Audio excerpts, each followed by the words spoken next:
En Quintana Roo, el presidente Enrique Peña Nieto entrega apoyos para la adquisición de maquinaria y equipo agrícola. Con el nuevo Proagro productivo, los recursos ahora se otorgan a los productores a cambio de su compromiso de destinarlos a insumos y mejoras que permitan incrementar sus rendimientos.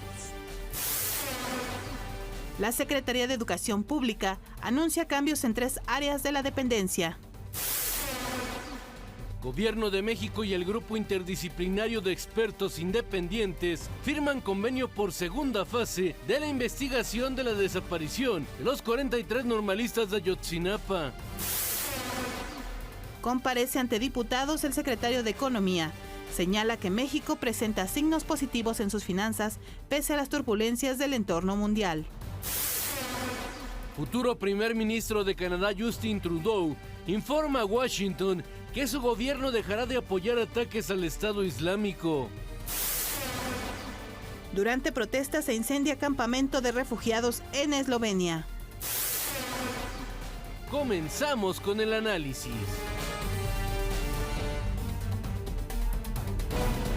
¿Qué tal? Muy buenos días. Bienvenidos al primer café. Raimundo Riva Palacio, Paco Abundis. ¿Cómo estamos esta mañana? Muy buenos días.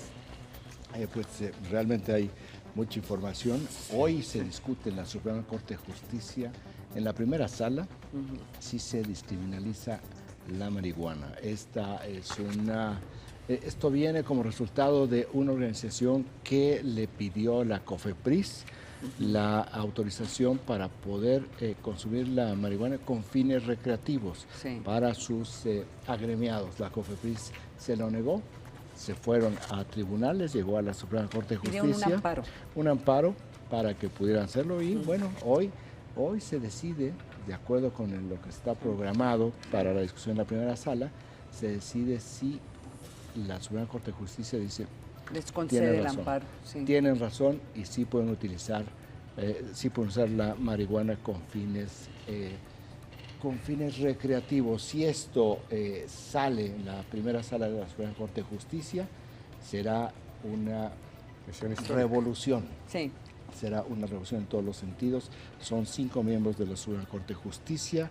Se necesitan 3 votos. Está el ministro Arturo Saldívar, que es el que presenta el dictamen, entonces ahí ya tenemos un voto.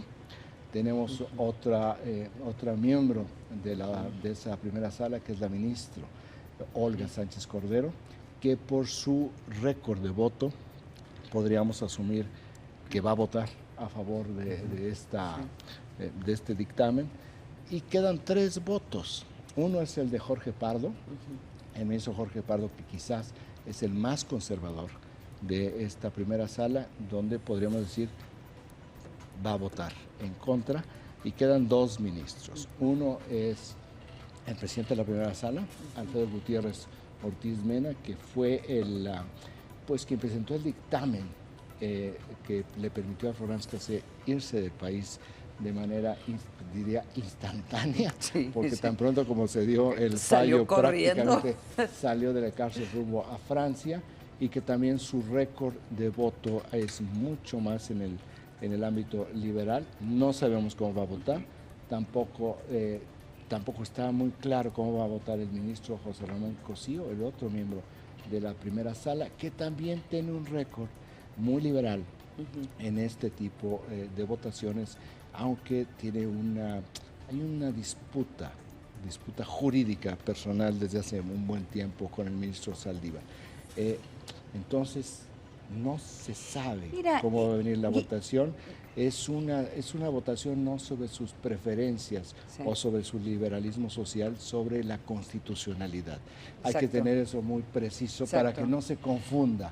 Es cómo interpretan la Constitución. Y aquí el tema es, ¿tiene uno el derecho constitucional a poder fumar mota? Así de sencillo. Y el argumento que están haciendo es que es una decisión individual, es este argumento individualista, no es el argumento de que va a reducir la violencia, no es el argumento de que hay un tema económico, hay un argumento económico que se podía cobrar impuestos, salud, el tema de salud. Es sobre libertades individuales. Exacto, y ahí va a ser muy interesante porque estaban diciendo que están haciendo una revisión de lo que dice la ciencia y lo que dicen pues los expertos médicos en esto para decidir pues si te hace daño o no, y el argumento es pues que la marihuana te hace menos daño que el cigarro. Entonces, si el cigarro es permitido, entonces pues ¿por qué no permitir la marihuana? Es un argumento un poco sencillo, la forma que pero se reduce tiene uno el derecho constitucional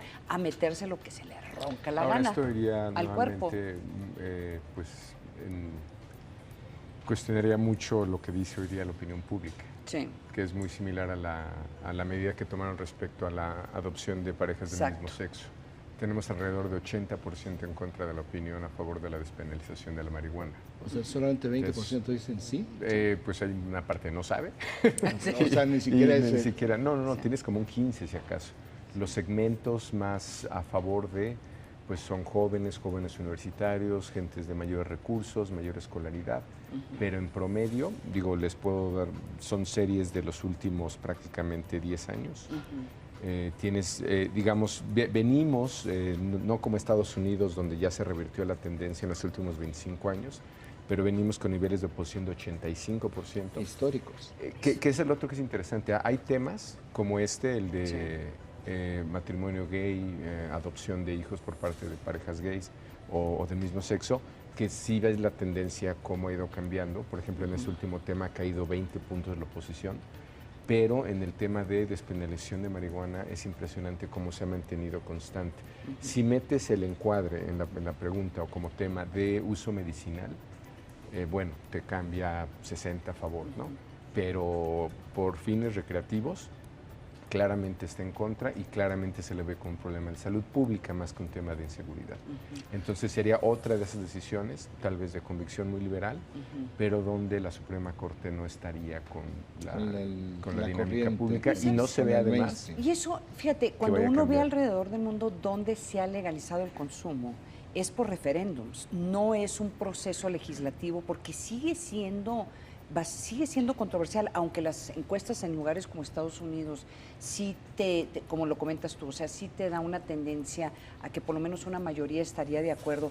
En eso, en Estados Unidos creo que todos los estados donde se puede consumir por razones lúdicas, usos recreativos. Uso recreativo. No, lúdico, es porque te quieres meter. No, es porque son por referéndums. Es por referéndums, no un proceso legislativo. Aquí no estuve revisando ayer a ver si podía yo encontrar que fuera una decisión de un juez. Son referéndums lo que me ha permitido. Entonces, en México sería muy difícil con esas estadísticas o con esos números que pudiera haber un proceso legislativo. Bueno, a un referéndum. Yo creo que no podría ni siquiera haber un referéndum. Bueno, sí podría haber. Lo que pasa es que ganaría el no de una manera por abrumadora, eso, ¿no? Pues sí. O sea, entonces, si se va a legalizar la droga en México, el consumo o la marihuana... Despenalizar. Es legalizar el consumo. Despenalizar. Sí, bueno, no es lo mismo uno que otro. Porque ya porque ya está despenalizado el consumo. En este momento te detienen fumando marihuana, déjame te digo, si te detienen, no... es un tema administrativo. Son 5 gramos. Sí, o sea, no te meten a la cárcel se supone que no deben de meterte a la cárcel por eso. Pero si traes solamente 5 gramos. Pues sí. Y no creo que con esta decisión, ahora, si tú tienes un paquete, si tienes 10 kilos de marihuana para tu consumo propio, tampoco lo puedes justificar. ¿Es una ley federal, el 5%? Digo, 5 gramos. Sí, es federal. Sí. Bueno, pues el INEGI ayer dio a conocer una encuesta donde demuestra pues, que no se necesita la marihuana para ser feliz. ¿De veras? De veras. Y da su encuesta, es una encuesta piloto sobre bienestar. No, ya es una serie. ¿Ya es serio? Es de bienestar subjetivo. El bienestar subjetivo. Que nuevamente, ¿no?, hay que felicitar a la institución porque se mete en estas discusiones. Es un tema... Fíjate, tú lo debes de tener perfectamente ubicado, sobre una calificación de 10, le dan 8.45 a la satisfacción de los mexicanos con su vida, su satisfacción. Somos un caso de estudio a nivel mundial. Sí. Es decir, nuestro ingreso no corresponde a nuestro nivel de felicidad. Estamos fuera que somos más felices que los... En general, que los América Latina, Canadá. Con poco ingreso, digamos, gráficamente es una correlación felicidad con ingreso, y estamos como en una nube superior donde tenemos el típico pobre pero feliz, ¿no? Donde estamos en niveles de felicidad de 80% con un ingreso de $15,000 aprox. Sí. Oye, ya entiendo la carita de felicidad de Redondo todas las mañanas. Pero eso es América Latina, pero México dentro de esa nube todavía está fuera de la nube. Fíjate, ¿cuáles son de las cosas que midió el INEGI? La satisfacción con la vida. O sea, la pregunta, ¿estás satisfecho con la vida? ¿Qué será? 8.4 de cada 10. Sí, dice, ¿sí? 80%. ¿Sí? 80. Dice sí, dice tu percepción sobre si has tenido logros, sobre la seguridad, sobre los afectos, sobre tu entorno familiar, sobre tus amistades, todo eso. Entonces estamos encantados con la vida. Las entidades que en este orden registran a los más felices del país son Distrito Federal, Chihuahua, Tamaulipas y Baja California Sur. Los estados que menor felicidad registran, pero siguen siendo felices, son Oaxaca, Puebla y Michoacán. En la parte de la percepción de seguridad, Morelos y el Estado de México son los que salen más bajo, mientras que Nayarit y Yucatán salen en la escala superior. Ahora, el lunes también, fue la semana pasada, pero el lunes se reveló en otro estudio de INEGI, que creo que también vale mucho la pena destacar, porque hicieron un seguimiento de expresiones de felicidad en redes sociales. Y Sonora sale uno de los... Tamaulipas, Chihuahua, Sonora. Porque somos muy felices. No de los menos. Ya ves, es lo que decía yo. Pero esto es a través de comentarios de redes sociales. Pero felices Tamaulipas, Chihuahua, en Michoacán también salió así muy bien. Es interesante porque redes sociales no corresponde con esta medición. Ah, sí. Sí. Pues a lo mejor es la situación coyuntural de lo que pudiera estar sucediendo en el Estado en ese momento. Lo que es cierto es que este dato ha llamado la atención ya durante, no importa si lo hace el INEGI, lo mide la UNAM, este mismo dato ya está validado por un estudio internacional que hace Ipsos, es decir, quien lo haga, Gallup, salimos igual. Yo estoy feliz, a pesar de que estoy desayunando con ustedes esta mañana. Ella es parte del 8.4 mexicanos. Bueno, y ayer hubo un operativo en una colonia de alto ingreso en el norte de Culiacán. La Marina estaba buscando a Joaquín El Chapo Guzmán. Hay operativos en Culiacán de la Marina. Está sellando la Marina el municipio de Cozalá, que es, digamos, la puerta de entrada a la Sierra de Durango, y también hubo varios sobrevuelos de helicópteros de la Fuerza Aérea sobre el municipio de Choix, donde están los mochis. Todo esto tiene que ver con la persecución. Yo me iría más allá, diría la cacería que hay en estos momentos sobre Joaquín El Chapo Guzmán. Se les escapó, como lo habíamos mencionado ya en los últimos días, se les escapó, pero apenas se logró escapar. Por lo tanto, sí consideran las autoridades que el radio en el cual están operando no lo dicen así, pero parecería que sí está dentro del perímetro en el cual están empezando a sellar varias comunidades en Sinaloa. No podemos decir lo tienen cercado porque no está en un punto muy reducido, pero pues de acuerdo al momento en el cual fueron sobre él y las posibilidades que tenían para haber sellado la zona, pues este operativo ahí va avanzando avanzando positivamente. Fíjate, y más allá de que lo capturen o que lo encuentren, estos operativos también te ayudan a desmantelar la red que tiene. O sea, que también es algo que deberían de haber hecho aún antes de que se escapara. Es un proceso sistemático de estar desmantelando la red de tráfico y la red que de una forma u otra lo podía estar apoyando en este proceso de que no lo capturen. Entonces también hay que verlo también de esa óptica. Ya ha habido arrestos y seguramente la organización en sí se está cimbrando porque tú no puedes tener el funcionamiento adecuado de una organización que tiene pues, la presencia que tienes tú, el gobierno federal, persiguiéndolo en una forma tan contundente como lo está haciendo el gobierno de México. Sí, hay nuevas consignaciones. Vamos a ver si en el curso de esta semana, si la procuradora Eli Gómez la da a conocer, quizás mañana, que se tiene previsto una comparecencia legislativa, si da más detalles de lo que está sucediendo a nivel de procuración de justicia. Bueno, si les parece bien, vámonos al PAI informativo que nos proporciona la agencia Intelite. 7 temas muy variados, bastante rico este PAI informativo.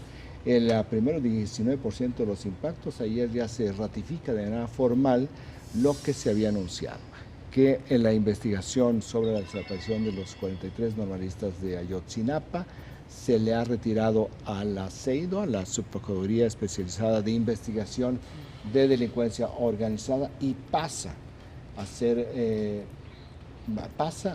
investigada por la Subprocuraduría de Derechos Humanos. Este no es un cambio menor.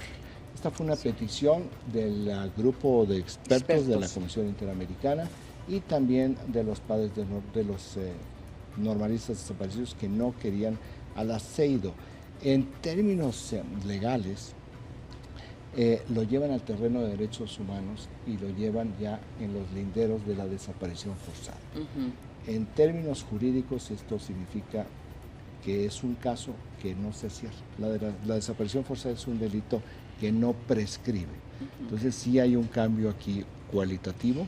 Sí, y también es importante, de percepción, y ¿no? también la forma como el gobierno mexicano quiere abordar este tema. Sí. No es un asunto, lo están viendo, netamente criminal, es decir, con vinculaciones al crimen organizado, sino que es en materia de violación a los derechos humanos, lo cual yo creo que le ayuda al gobierno mexicano en este sentido frente a las críticas que se han venido dando en los últimos meses con respecto a la violación de los derechos humanos. El llevarlo al tema de los derechos humanos es el reconocimiento del gobierno mexicano de que sí hubo un problema de derechos humanos y lo están atacando. Esto es importantísimo porque aquí se mina el argumento de que el Estado mexicano es un violador sistemático de los derechos humanos y que el gobierno, por lo tanto, es su cabeza y que por lo mismo se pueden ir en el año 7 de gobierno al Tribunal de la Haya.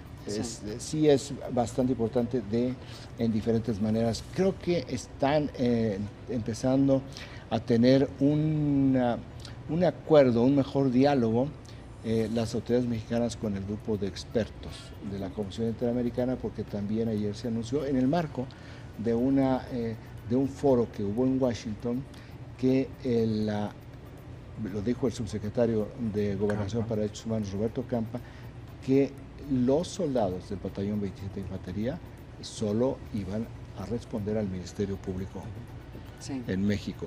Esto ya es una aceptación finalmente del grupo de expertos que querían hablar con los soldados, a lo cual el secretario de la Defensa había tenido una respuesta muy clara. Dice, no van a hablar con ninguna autoridad que no tenga la autoridad para poder realizar este tipo de funciones. Entonces es un asunto tema legal. Es un tema legal, ¿sí? Y yo creo que también de una forma u otra el ejército mexicano, las Fuerzas Armadas mexicanas también están poniendo sobre la mesa un precedente que para ellos es muy importante. Sí. Ahora, por lo demás, ya han declarado ante el Ministerio Público Federal, ante la PGR, ya declararon los soldados del Batallón 27 de Infantería, en algunos casos hasta 4 veces, unos 3, otros 4 veces. Entonces estamos viendo ahí una especie de distensión entre las dos partes. Ahora, dado el reciente nombramiento de este subsecretario, no sé si en algún punto se pensó que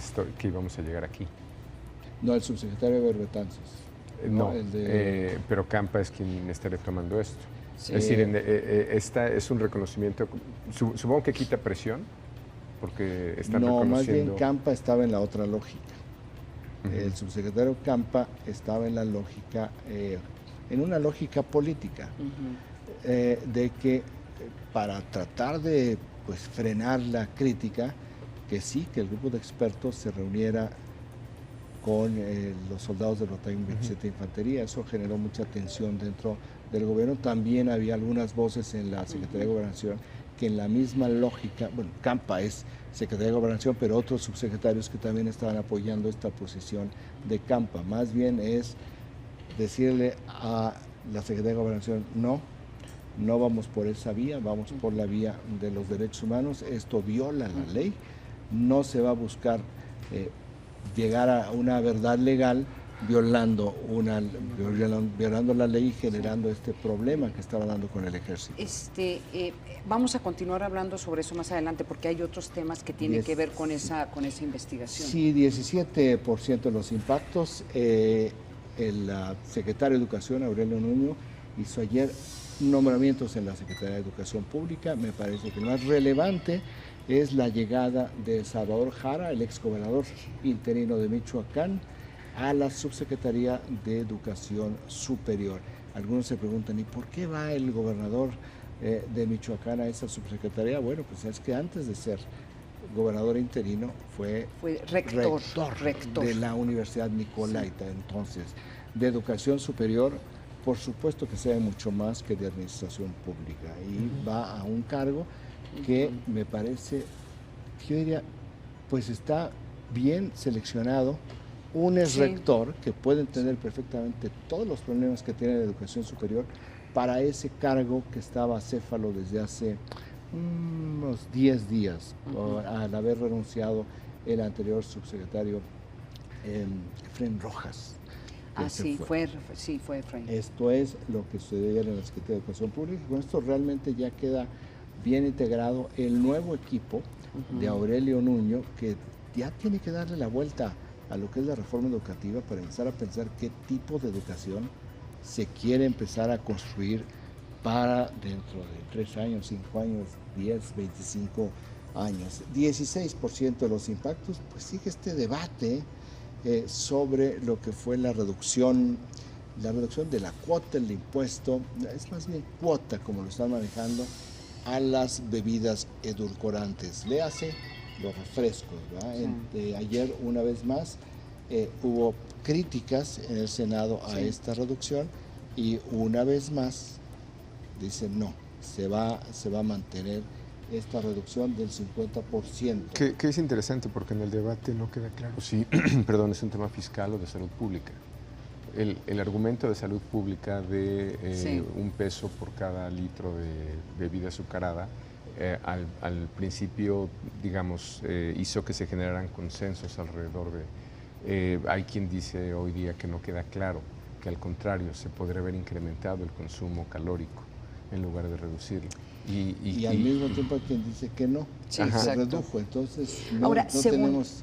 Según la secretaria de Salud, ella comentó que ellos tenían datos que había sido un éxito. En un año esta ley o este impuesto había sido un éxito. Y ella también da cifras y pone y critica la aprobación de esta reducción de impuestos. ¿Cómo se ve que la Secretaría de Hacienda no le dijo antes a la Secretaría de Salud que venía esto porque está incorporado? Esto no es una modificación que hacen los legisladores, viene esta reducción en el paquete que presentó la Secretaría de Hacienda al Congreso allá el 8 de septiembre. Pues simple y llanamente ella tenía que estar en desacuerdo y no iba, a lo mejor sentía por razones de su puesto y quién es ella que tenía que dar la cara. Sí, tenía que dar la cara.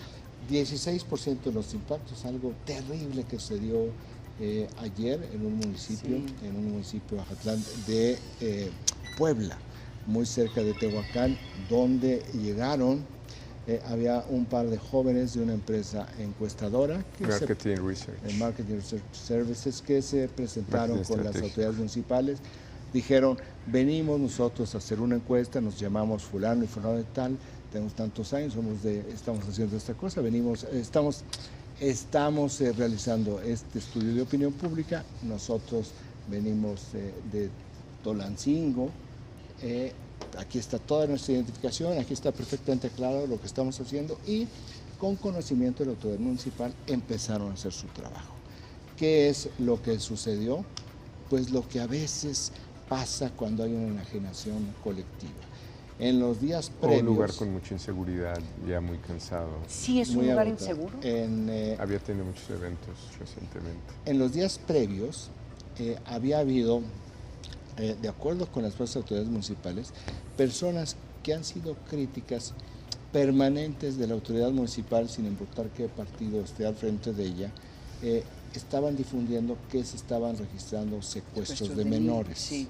Secuestros de menores. Las autoridades municipales dicen no hubo ningún reporte de secuestro. O sea, venía simplemente esta acusación, estos rumores, y no hubo ningún reporte, ninguna denuncia de que se hubiera dado el secuestro. Estos jóvenes llegan en esta coyuntura donde, tú decías, Paco, se habían dado ya varios eventos y y había un clima de opinión un clima de opinión en sociedades, en grupos sociales muy desinformados. Y comunidades muy cerradas, que es otro elemento para que este tipo de situaciones se puedan dar. Cuando empiezan a decir, pues que por qué no están preguntando tantas cosas, esto es lo que se dice, o sea, realmente todavía no está la investigación, está apenas se comenzó la investigación, pero el hecho es a partir de los propios videos que tomaron personas de la comunidad que los empiezan a acusar de que ellos eran los secuestradores de los menores. Aun cuando la niña que en principio fue parte de este evento no los identifica. Sí, es un tema muy delicado. O sea, creo que esta discusión nos va a llevar este evento nos va a llevar a una discusión muy larga de temas de inseguridad. Y muy compleja. Pues ¿qué pasa en estas comunidades que se sienten inseguras o que están siendo manipulados por algún grupo en donde... Pues tomaron algunos pobladores las campanas y empezaron a replicar las campanas en el Zócalo. 1000 personas se juntaron en el centro de esta cabecera municipal. La cabecera municipal es grande, la propia comunidad tiene aproximadamente unos 19,000 habitantes, o sea, tampoco es casi el 5% de la población se juntó en el Zócalo, los rodearon, los empezaron a golpear. Bueno, antes de eso la policía municipal intentó... la policía municipal 10 policías. Absolutamente rebasada, 10 policías contra 1000 personas, no únicamente quedaban totalmente aplastadas en términos de numéricos, sino que también hasta las armas les quitaron, los lincharon, los quemaron. Esos fenómenos de la generación colectiva, por supuesto que videograbaron todo este proceso. Había personas que se tomaban selfies con estos jóvenes atrás. Realmente cómo los están golpeando, cómo los quemaban. Algo increíble en términos de lo que te puede generar una situación de cúmulo, me imagino, cúmulo de emociones, frustraciones, miedos. Imposible poder describir esto, salvo que seas un psicólogo, ¿verdad? Y de ahí no paró. De ahí empezaron a saquear absolutamente todo. El municipio, el alcalde dice que las pérdidas de mobiliario en el municipio son totales. Se robaron también casi $1,000,000 de pesos. Fue un crimen y luego sucesos de vandalismo que se fueron de las 6 de la tarde a las 12 de la noche. Se pidió alrededor de las 6:30 de la tarde a la policía estatal que participara. Hubo varios funcionarios que dijeron va la asistencia para el municipio. Está a 2 horas de Puebla, de Puebla capital, está pues muy cerca, menos de media hora de Tehuacán, donde hay una base de la policía estatal, pero la policía estatal tampoco pudo hacer nada. De igual manera, lo que dice la autoridad es que estaban absolutamente rebasados. 6 horas hicieron lo que quisieron y terminó porque se cansaron y se fueron.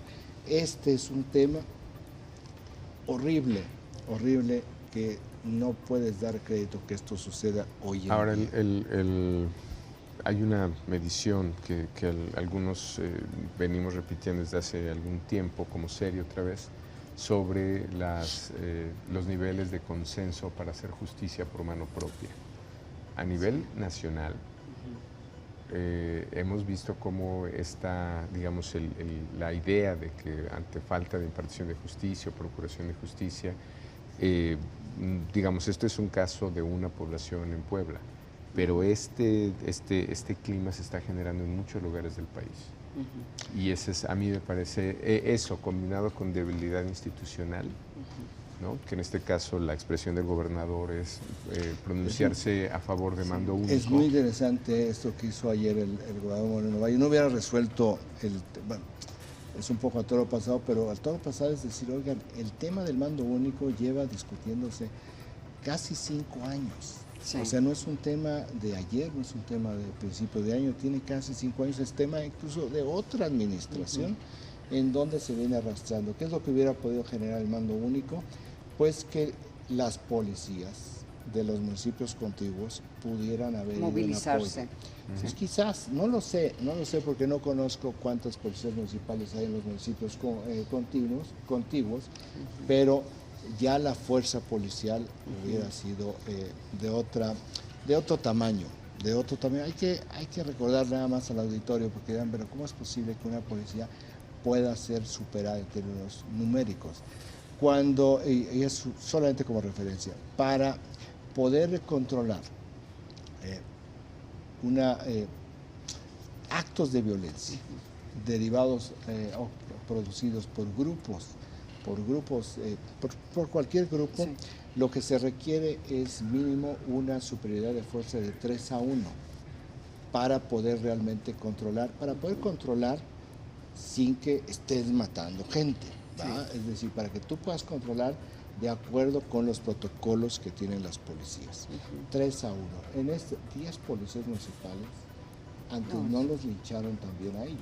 En estas turbas. Con la destrucción que hubo después, sí corrieron peligro. A veces la gente no sabe qué es lo que sucede en una turba. En el momento en que uno queda atrapado en una situación de esta naturaleza, no hay razón que tú puedas esgrimir que pueda controlar los golpes, las agresiones, y de ahí todo lo que pueda venir, porque hay gente que ya no está pensando, que es como una hambre, como una sed de sangre, literalmente de sangre. Es imposible controlar una turba a partir del diálogo, a partir de la persuasión. No hay manera, tienes que utilizar la fuerza. Y en este caso no había capacidad de fuerza suficiente para enfrentar a unas 1000 personas. No hay nadie arrestado. Perdón, no es el arresto, porque el arresto es una figura administrativa que no existe en México, no hay ninguna detención, pero están todos los videos tomados por los propios pobladores que permiten identificar perfectamente a los autores materiales del crimen y también a los autores materiales de los actos de vandalismo y de robo. Ahora, Paco, ¿qué va a hacer la Asociación Mexicana de las organizaciones? Sí, ayer ya sacamos un boletín por parte de SEDE, ¿no? que pues es este organismo que junto con la MAI más en investigación de mercado y nosotros más en la parte de opinión pública, hicimos ya una expresión, porque en realidad estás hablando de un trabajo que no debería de ser de alto riesgo, pero que en esta situación acaba siendo de alto riesgo y acaba siendo una industria vulnerable por las condiciones en las que estamos. Oye, y es que estos muchachos siguieron los protocolos, o sea, se presentaron al presidente municipal, enseñaron sus credenciales, avisaron qué es lo que estaban haciendo. O sea, ¿qué más podrían haber hecho para poder para poder haber reducido la posibilidad de que esto sucediera. Pues, apenas ustedes cuando mandan personas sí se informan un poco de la situación de seguridad, ¿no? Y en general, la gente que está constantemente en levantamientos en campo tienen algún mapa de riesgo. Todos tenemos algún mapa de riesgo, pero es un mapa de riesgo que registra mucho más temas de delincuencia organizada, grupos delincuenciales. Esto es otra cosa, Paco, tú decías, pero respuesta a lo mismo. Decías que había una serie de eventos previos en este municipio. ¿Es más allá de esta generación de un rumor? Sí, eso es, digamos, creo que nosotros también tendremos que hacer alguna investigación para ver, decir, esto cómo se dio, como bien señala Santa María, con trabajadores que se habían identificado, que habían pedido apoyo por parte de la autoridad, que estaban en un levantamiento de campo normal. Es decir, de hecho, las situaciones en las que se corre mayor riesgo es cuando se hacen investigaciones sobre temas de inseguridad. ¿Qué tan seguro o inseguro es usted? Pero esto, digo, hasta donde sabemos, no tenía que ver nada con ese tema. O sea, esto era investigación. Esto es otra cosa. Es como el INEGI preguntando sobre si eres feliz o no. Digamos, eso es un poco, ¿no? ¿Cuál era el estudio? No sabemos, pero no era un tema de estos que te generan una sospecha inmediata. Dice mucho nuevamente del clima que está habiendo en algunas comunidades y de la sensación de inseguridad para haber tenido esta reacción.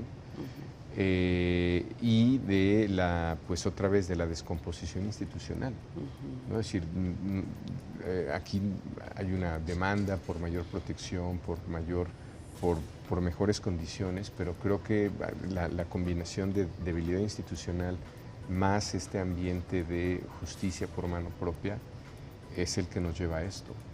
Y nuevamente, no es un caso aislado, o sea, no es esto lo estamos viendo en otros lugares del país. Es decir, este desconocimiento de gente, esta idea de que llegó alguien de fuera, es decir, la defensa de la propia comunidad.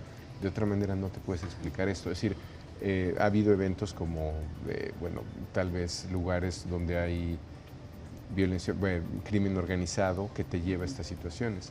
Pero cuando hablas de 1,000 personas, ¿no? como dice Raimundo, casi una quinta parte de la comunidad, esto es otra cosa. Y los linchamientos que ha habido en algunos casos, o muchos de los casos, sí tiene que ver con personas que podrían haber estado involucrados en alguna actividad delictiva y no recibe tanta atención de los medios. Hay dos casos que yo recuerdo muy similares, uno en México, en Puebla, en la comunidad de Canoa. Sí, claro. Con unos jóvenes a los cuales ahí sí instigados por el cura del pueblo. En este caso no, hay que señalarlo. El cura del pueblo es totalmente ajeno a lo que sucedió el lunes en la noche allá en esta comunidad. Lo subrayo porque en el caso de Canoa, Puebla, sí se dio. El otro es en Ushurajay, en Perú, donde mataron a 7 periodistas, también en estas lógicas de un rumor, enajenación colectiva. Pero bueno, sigamos. El Universal tiene una nota que hay que revisar, dice concentran 5 estados linchamientos en el país. Hay que revisar esa nota. 13% de los impactos. Ayer se reunió el presidente Enrique Peña Nieto con ministros de Agricultura, vamos a tener la información más adelante. 13% de los impactos. Marcelo Ebrard ayer anunció que había promovido un amparo. Este amparo lo que busca son dos cosas. Una es saber si hay una investigación en su contra y la otra es pues precisamente para evitar que sea detenido. Y 6% de los impactos se está reiterando una información que se ha dado ya desde hace 2 días de las reservas internacionales que tiene el Banco de México. Han bajado 17.791 millones de dólares de su máximo histórico el pasado 30 de marzo. Esto tiene que ver con dos cosas. Una, la menor contribución de Pemex a las reservas internacionales por la baja en la producción y también por los precios, por la guerra de los petroprecios que tumbó en más del 50% el valor del barril de petróleo y por la forma como el Banco de México ha estado defendiendo al peso en el mercado cambiario. De cualquier forma, pese a que es una suma considerable, El escudo financiero que existe todavía en el Banco de México es muy sólido. Hay en reservas 245,000 millones de dólares. Es suficiente, o sea, no es importante registrarlo, pero no es de ninguna manera preocupante lo que está sucediendo. Bueno, eso es el PAI informativo que tenemos esta mañana, bastante diverso, muy interesante. Vamos a un corte, tenemos mucho más aquí en El Tiburón.